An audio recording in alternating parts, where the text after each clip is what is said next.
friends. I am sorry to be the bearer of bad news, but I gave it to you straight last summer when I told you that Donald Trump would be the Republican nominee for president. And now I have even more awful, depressing news for you. Donald J. Trump is going to win in November. This wretched, ignorant, dangerous part-time clown and full-time sociopath is going to be our next president. President Trump. Go ahead and say the words, 'cause you'll be saying them for the next 4 years, President Trump. Never in my life have I wanted to be proven wrong more than I do right now. I can see what you're doing right now. You're shaking your head wildly. No, Mike, this won't happen. Unfortunately, you are living in a bubble that comes with an adjoining echo chamber where you and your friends are convinced the American people are not going to elect an idiot for president. You alternate between being appalled at him and laughing at him because of his latest crazy comment or his embarrassingly narcissistic stance on everything because everything is about him. And then you listen to Hillary and you behold our very first female president, someone the world respects, someone who is whip-smart and cares about kids, who will continue the Obama legacy because that is what the American people clearly want. Yes. 4 more years of this. You need to exit that bubble right now. You need to stop living in denial and face the truth which you know deep down is very, very real. Trying to soothe yourself with the facts. 77% of the electorate are women, people of color, young adults under 35, and Trump can't win a majority of any of them. Your logic, people aren't going to vote for a buffoon or against their own best interests. Is your brain's way of trying to protect you from trauma. Like when you hear a loud noise on the street and you think, oh, a tire just blew out, or, wow, who's playing with firecrackers? Because you don't want to think you just heard someone being shot with a gun. It's the same reason why all the initial news and eyewitness reports on September 11th said a small plane accidentally flew into the World Trade Center. We need to, hope for the best because, frankly, life is already a shit show and it's hard enough struggling to get by from paycheck to paycheck. We can't handle much more bad news. So our mental state goes to default when something scary is actually, truly happening. The first people plowed down by the truck in Nice spent their final moments on Earth waving at the driver whom they thought had simply lost control of his truck, trying to tell him that he jumped the curb. Watch out, they shouted. There are people on the sidewalk. Well, folks, this isn't an accident. It is happening. And if you believe Hillary Clinton is going to beat Trump with facts and smarts and logic, then you obviously missed the past year of 56 primaries and caucuses where 16 Republican candidates tried that and every kitchen sink they could throw at Trump and nothing could stop his juggernaut. As of today, as things stand now, I believe this is going to happen. And in order to deal with it, I need you first to acknowledge it, and then maybe, just maybe, we can find a way out of the mess we're in. Don't get me wrong. I have great hope for the country I live in. Things are better. The left has won the cultural wars. Gays and lesbians can get married. A majority of Americans now take the liberal position on just about every polling question posed to them. Equal pay for women, check. Abortion should be legal, check. Stronger environmental laws, check. More gun control, check. Legalize marijuana, check. A huge shift has taken place, just ask the socialist who won 22 states this year. And there is no doubt in my mind that if people could vote from their couch at home on their Xbox or PlayStation, Hillary would win in a landslide. But that is not how it works in America. People have to leave the house and get in line to vote. And if they live in poor, Black or Hispanic neighborhoods, they not only have a longer line to wait in, everything is being done to literally stop them from casting a ballot. So in most elections it's hard to get even 50% to turn out to vote. And therein lies the problem for November. Who is going to have the most motivated, most inspired voters show up to vote? You know the answer to this question. Who's the candidate with the most rabid supporters? Whose crazed fans are going to be up at 5 a.m. on election day, kicking ass all day long, all the way until the last polling place has closed, making sure every Tom, Dick and Harry, and Bob and Joe and Billy Bob and Billy Joe and Billy Bob Joe, has cast his ballot. That's right. That's the high level of danger we're in. And don't fool yourself, no amount of compelling Hillary TV ads, or outfacting him in the debates or libertarians siphoning votes away from Trump is going to stop his mojo. Here are the 5 reasons Trump is going to win. Midwest math, or welcome to our Rust Belt Brexit. I believe Trump is going to focus much of his attention on the 4 blue states in the Rust Belt of the Upper Great Lakes, Michigan, Ohio, Pennsylvania, and Wisconsin. 4 traditionally Democratic states, but each of them have elected a Republican governor since 2010, only Pennsylvania has now finally elected a Democrat. In the Michigan primary in March, more Michiganders came out to vote for the Republicans, 1.32 million, that the Democrats, 1.19 million. Trump is ahead of Hillary in the latest polls in Pennsylvania and tied with her in Ohio. Tied? How can the race be this close after everything Trump has said and done? Well, maybe it's because he said, correctly, that the Clintons' support of NAFTA helped to destroy the industrial states of the upper Midwest. Trump is going to hammer Clinton on this and her support of TPP and other trade policies that have royally screwed the people of these 4 states. When Trump stood in the shadow of a Ford Motor factory during the Michigan primary, he threatened the corporation that if they did indeed go ahead with their planned closure of that factory and move it to Mexico, he would slap a 35% tariff on any Mexican-built cars shipped back to the United States. It was sweet, sweet music to the ears of the working class of Michigan, and when he tossed in his threat to Apple that he would force them to stop making their iPhones in China and build them here in America, well, hearts swooned and Trump walked away with a big victory that should have gone to the governor next door, John Kasich.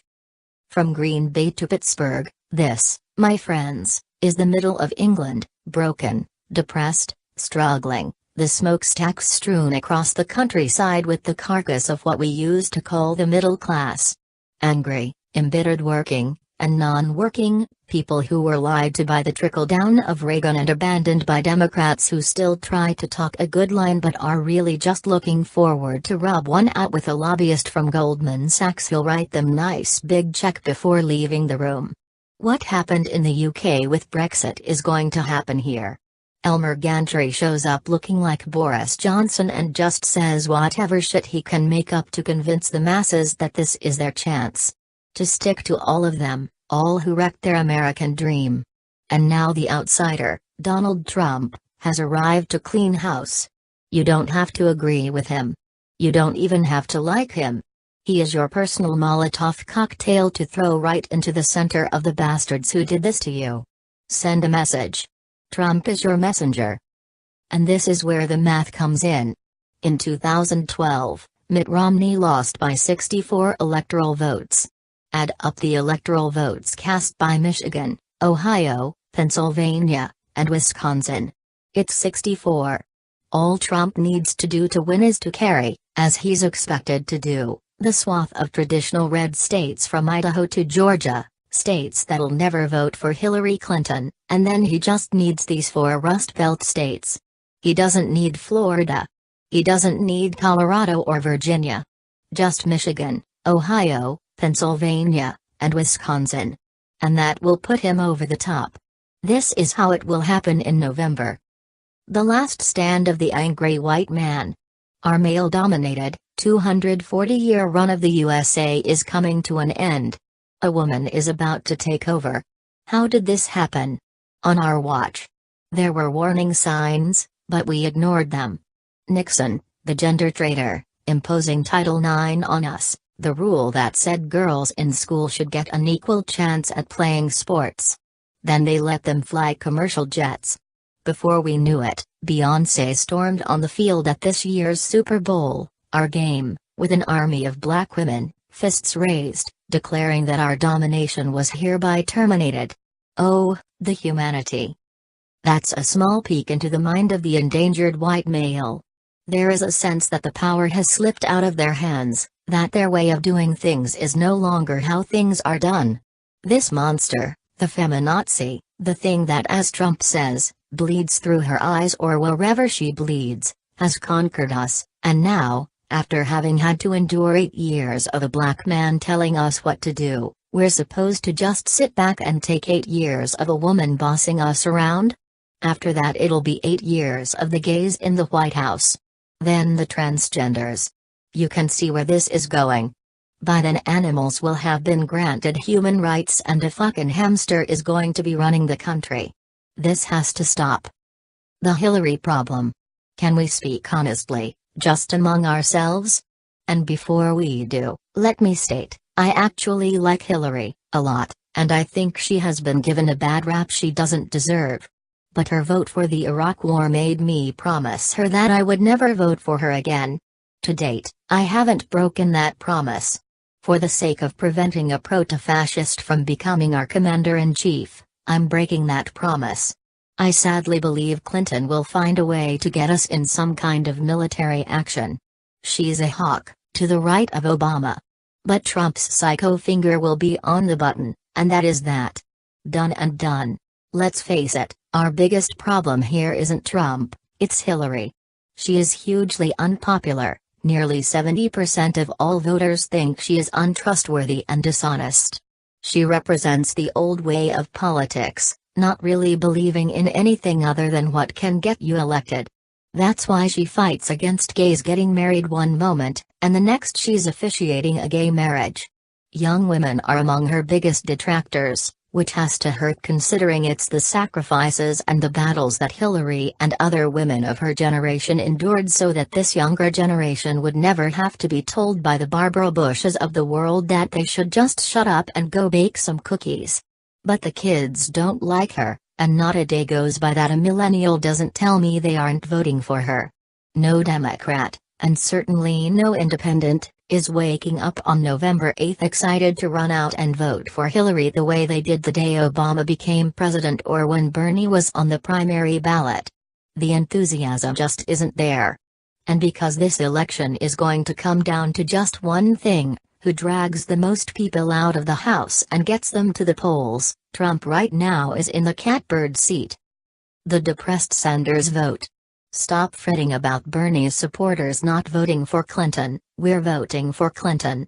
The polls already show that more Sanders voters will vote for Hillary this year than the number of Hillary primary voters in '08 who then voted for Obama.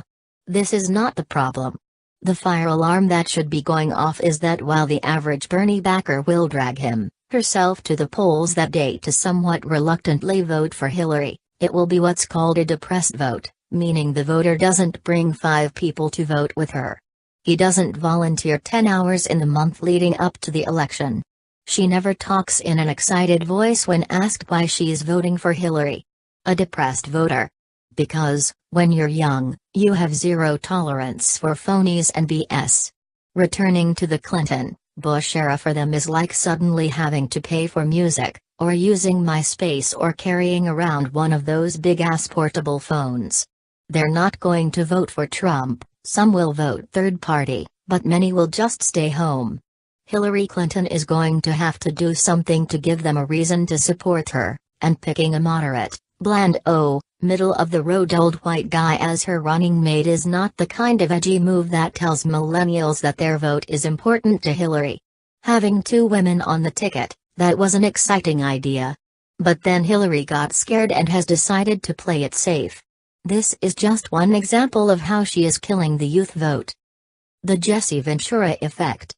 Finally, do not discount the electorate's ability to be mischievous or underestimate how any millions fancy themselves as closet anarchists once they draw the curtain and are all alone in the voting booth. It's one of the few places left in society where there are no security cameras, no listening devices, no spouses, no kids, no boss, no cops, there's not even a friggin' time limit. You can take as long as you need in there and no one can make you do anything. You can push the button and vote a straight party line, or you can write in Mickey Mouse and Donald Duck. There are no rules. And because of that, And the anger that so many have toward a broken political system, millions are going to vote for Trump not because they agree with him, not because they like his bigotry or ego, but just because they can. Just because it will upset the apple cart and make mommy and daddy mad. And in the same way, like when you're standing on the edge of Niagara Falls and your mind wonders for a moment what would that feel like to go over that thing, a lot of people are going to love being in the position of puppet master and plunking down for Trump just to see what that might look like. Remember back in the 90s when the people of Minnesota elected a professional wrestler as their governor? They didn't do this because they're stupid or thought that Jesse Ventura was some sort of statesman or political intellectual. They did so just because they could. Minnesota is one of the smartest states in the country. It is also filled with people who have a dark sense of humor, and voting for Ventura was their version of a good practical joke on a sick political system. This is going to happen again with Trump. Coming back to the hotel after appearing on Bill Maher's Republican Convention special this week on HBO, a man stopped me. "Mike," he said, "we have to vote for Trump. We have to shake things up." That was it. That was enough for him. To shake things up. President Trump would indeed do just that, and a good chunk of the electorate would like to sit in the bleachers and watch that reality show.